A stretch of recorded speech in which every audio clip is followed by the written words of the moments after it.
I'm now testing the sound going into the Blue Yeti microphone and the Zoom H1 microphone at the same time, and we're going to do a direct comparison to see what they sound like. Hello and welcome to another NihongoGamer video. Today I'm hopefully replacing this Zoom H1, which I think performs admirably well, with a new microphone, which isn't actually that much more expensive, but I just wanted to have a mic that actually just sits at my computer and I don't move it anymore, so that I can just get ready to record, have everything plugged in without having to take the SD card out of here, put it into my computer, change all the sounds and everything. I just wanted to have a new mic that I can use for YouTubing, if that's a verb, and this is the one I've gone for. I probably shouldn't have thrown it up in the air. I have to take it out a little more carefully because you can damage a microphone if you hit it too hard. It's got quite delicate insides. This is a very old mic. It's something that a lot of YouTubers have been using for a long time. I've heard plenty of samples, I know what it sounds like, and I thought it would be nice because they've got this black version which doesn't get in the way because, you know, the silver mic can be a little bit distracting. So, as you can see, this is my current setup. I've got my computer monitor here. It's a 24-inch monitor.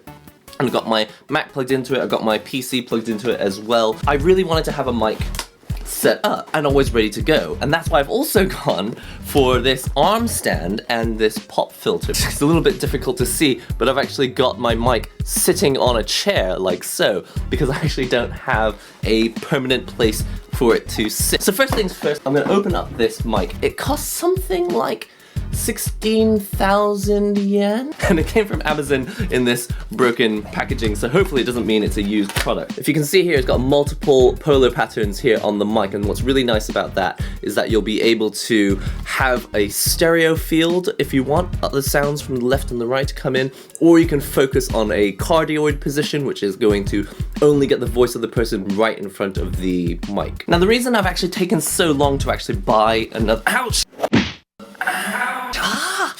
Did I scratch my— well, I thought maybe I scratched my face. I love using the H1 because it's so portable. I can just go anywhere. I can use it if I'm vlogging. I can use it to record video games because it's got a line-in source and everything. So it's not really a replacement for what I normally do. It's just to have a mic set up at home. And if I'm gonna have a mic set up at home, it may as well be one that sounds quite nice and hopefully also— oh, actually, I can throw this box.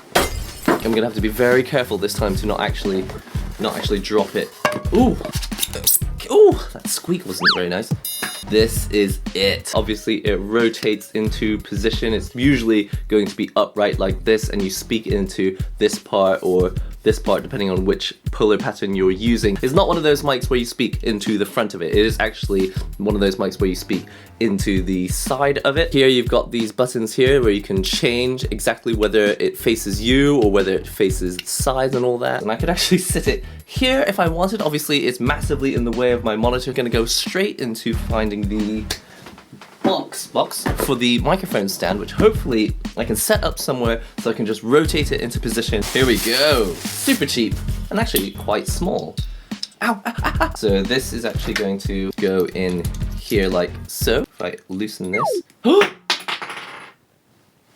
just fell. So I'm thinking I might be able to slide it onto the side like so. All right, so that's all working just fine, and I think I can actually screw this into the bottom like so. Alright, that is securely on. Awesome, and so now I have my microphone set up on an arm stand. I can— whoa! Now I'm gonna get the cable out. This is one of the most important things about the mic. I didn't want a mic that I would have to set up a separate mixer and audio interface to get it into the computer. Sometimes you have to go into a device that turns analog audio into digital stuff, but this mic does it all by itself using the USB, you know, it's got the converter inside it, and then it will send out the digital signal through a USB cable. So let's bring up Audacity here on the screen and let's see if I can go straight into record. Input is Yeti stereo microphone, and if I click record, yeah, you can already hear my voice. Excellent. Okay, obviously it's a little bit too loud. What is this? Oh, whoa, whoa, whoa, this turns the gain up. So this is the cardioid pattern where it's actually facing me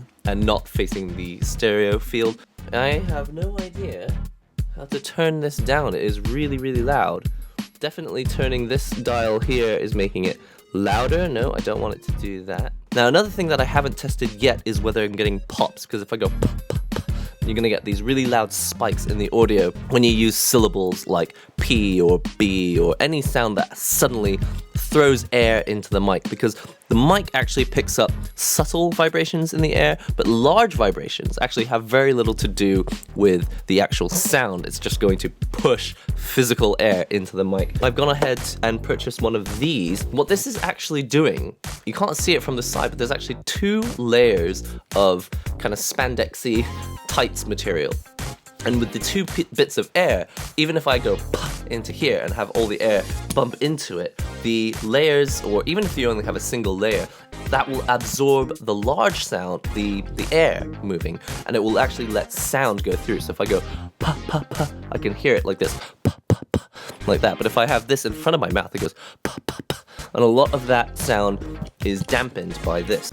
This does not bend very well. I can't get it to stay in one place. What a nightmare. Pop, pop, pop, pop, pop, pop. And the problem is, yeah, now that I've got this mic set up, it's actually quite large and it's kind of blocking my face and blocking the screen. Haven't even tested to hear what it sounds like, so I'm going to press pause and I'm going to find out now. Haven't even tested to hear what it sounds like, so I'm going to press pause and I'm going to find out now. Very cool, I'm really happy with that. So unfortunately, the gain is already all the way down. I don't know how to make it quieter than that, but I'm going to try and speak quietly and closely like so. Now I'm talking quietly and very closely to the microphone. Hopefully it sounds a lot like a radio voice. So something that's nice is you can actually plug your headphones into the bottom of this mic and use the volume control for the monitor. What I'm going to do is I'm actually going to hold this mic right up next to my other mic, and we're going to compare the sound of both. And now I'm going to test this mic and this mic at the same time so you can roughly see the difference in quality. So here we go, 1, 2, 3. I'm now testing the sound going into the Blue Yeti microphone and the the Zoom H1 microphone at the same time, and we're going to do a direct comparison to see what they sound like. So as you're about to see, this is the main problem. I actually have to press stop on here, and I actually have to turn it off and then get the SD card out of here or plug it into the computer. The other thing is that there's no way to record in mono on here. You have to always record in stereo, so I would always plug it into the computer and then actually convert it to mono. Card adapter. Now we're actually going to rely on the camera audio for 5 seconds while I bring this new file in. The audio from the Zoom sounds like this. I'm now testing the sound going into the Blue Yeti microphone and the the Zoom H1 microphone at the same time, and we're going to do a direct comparison to see what they sound like. And now I'm going to play you the sound from the Blue Yeti. I'm now testing the sound going into the Blue Yeti microphone and the the Zoom H1 microphone at the same time, and we're going to do a direct comparison to see what they sound like. I'm now testing the sound going into the Blue Yeti microphone and the the Zoom H1 microphone at the same time, and we're going to do a direct comparison to see what they sound like. Now, what I find really interesting about this test is that actually this microphone, the Zoom H1, has actually done a very good job, and people often ask me, in your YouTube videos, what mic are you using? And often I'm just using this Zoom H1. That's actually not too cheap. It's something like $90, so you do have to spend money to buy it, but the quality is actually really quite nice. It's just that inconvenience factor of always having to set it back into mono because it always records in stereo, and also having to take the SD card out or plug it into the computer to transfer the file.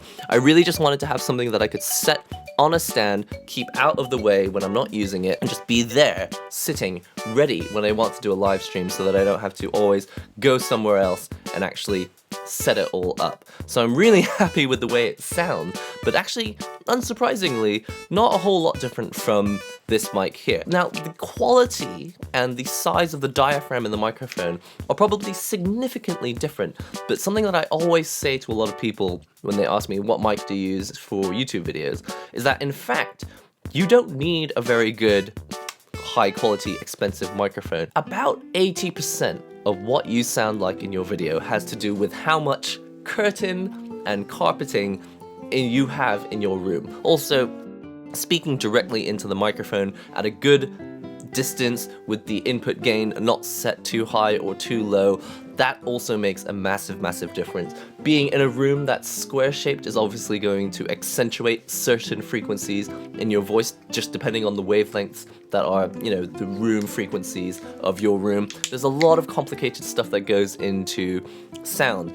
But if you do not have the cash to spend $150 on a microphone, or $100, however much it costs now, if you don't have the money to go and buy an expensive microphone, do know that you can get quite professional sounding results as long as you're just very careful about where you record. Make sure that you have the curtains drawn so that you have plenty of your sound being absorbed by the walls. Make sure you're not sitting right next to a wall so that you've got sound bouncing here and there. All you want is the direct sound from your voice into your microphone with as few reverberations as possible. Why? Because then you can add reverb and stuff to it later. And this has been a long, kind of drawn out video just to say that simple, I just wanted a mic to be sitting on my desk when I'm doing live streams. Totally performing up to my expectations, and I'm looking forward to using this mic in the future. Do you have one of these Blue Yeti microphones, and are you interested in buying one? Do let me know in the comments section